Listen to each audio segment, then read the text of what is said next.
किसान आंदोलन को लेकर एक डिबेट में अमर उजाला के वरिष्ठ पत्रकार प्रेम कुमार ने अपनी राय रखी।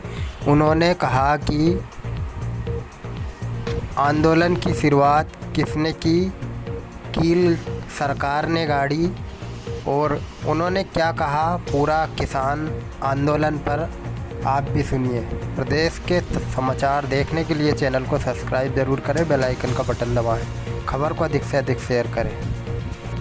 जो भी आंदोलन होता है उसमें एक शक्ति होती है और वो शक्ति जनता की ताकत होती है। अब इस ताकत से सरकार को सचेत रहना होता है कि उससे आंदोलन के कारण लोगों को परेशानी न हो, आंदोलन के कारण कानून व्यवस्था की स्थिति न बिगड़े।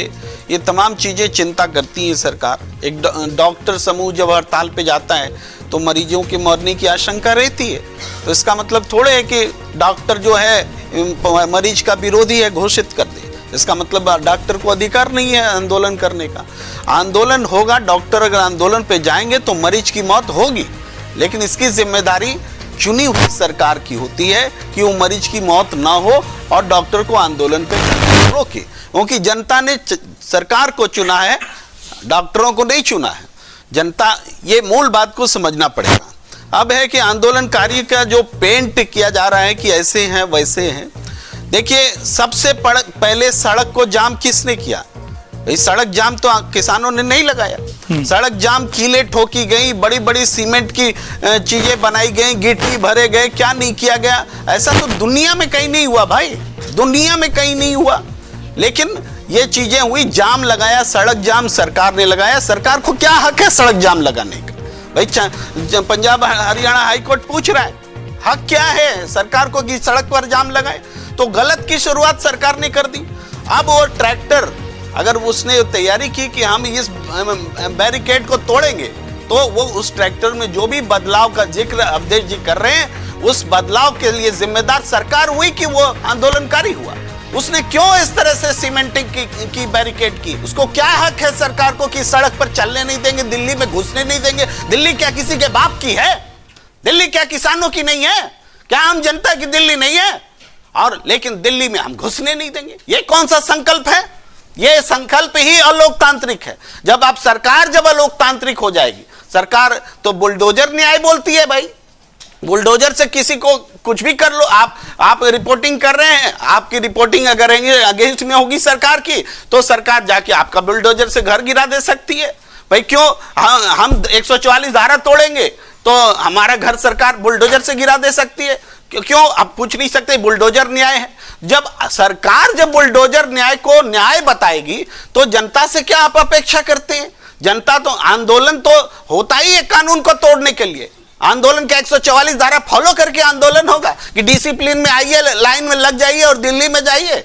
आंदोलन होता है सरकार को झुकाने के लिए, दबाने के लिए, बात करने के लिए, सहमति पर पहुंचने के लिए। यह एक प्रेशर होता है। अब इस आंदोलन को आप पूछ लीजिए, ये क्या विपक्ष में भारतीय जनता, कौन पार्टी है जो विपक्ष में नहीं रहा और सत्ता पक्ष में नहीं रहा इस देश में? तो विपक्ष में जब रहते हैं तो क्या इन्होंने आंदोलन नहीं किए? क्या किसी पार्टी ने आंदोलन नहीं किए? क्या कोई कह सकता है कि किसी पार्टी के आंदोलन में कभी कोई हिंसा ही नहीं हुई? हिंसा भी हुई है और हिंसा को बर्दाश्त भी किया गया है। यहां तक कि जेलों में भेज दिए जाते हैं, बहुत सारे मुकदमे दर्ज किए जाते हैं, सारे मुकदमे वापस लेते हैं, इसके बावजूद कि उसका नेचर क्राइम वाला होता है आंदोलन के दौरान। क्यों? क्योंकि फाइनली हम समाज में एक व्यवस्था चाहते हैं। ये आंदोलन हो क्यों रहा है? कौन सी नई मांग आ गई भाई? ये सारी मांगे सरकार की मंजूर की हुई मांगे हैं। ये मांग नहीं है, ये तो वादा पूरा करो आंदोलन है। तो वादा पूरा करने के लिए भी आंदोलन करना पड़ेगा क्या?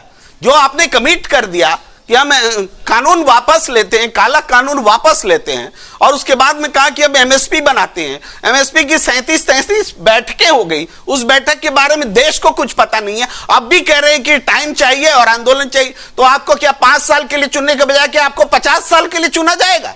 जनता 5 साल आपको चुन के देती है, आप 3 साल में अब तक कोई परिणाम नहीं निकाल सके, और अब कहते हैं कि फिर अगली बार चुन के आएंगे। अगली बार चुन के ही नहीं आओगे तुम। तो इसी कार्यकाल में आपको सॉल्यूशन देना पड़ेगा। इसीलिए जनता सड़क पर है और आंदोलन को दोष देना, आप कह रहे हैं कि आंदोलनकारी ऐसे है वैसे। इधर वार्ता चल रही है तो रात में आंसू बम गिराने का क्या मतलब है? रात में आंसू बम गिराएंगे आप? ये इजराइल और हमास की लड़ाई बना दिया है क्या आपने?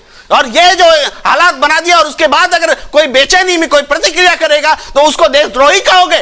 देशद्रोही वो लोग हैं जो जनता पर, अपनी जनता पर आसमान से बम गिरा रहे हैं। ये अलोकतांत्रिक सरकार है।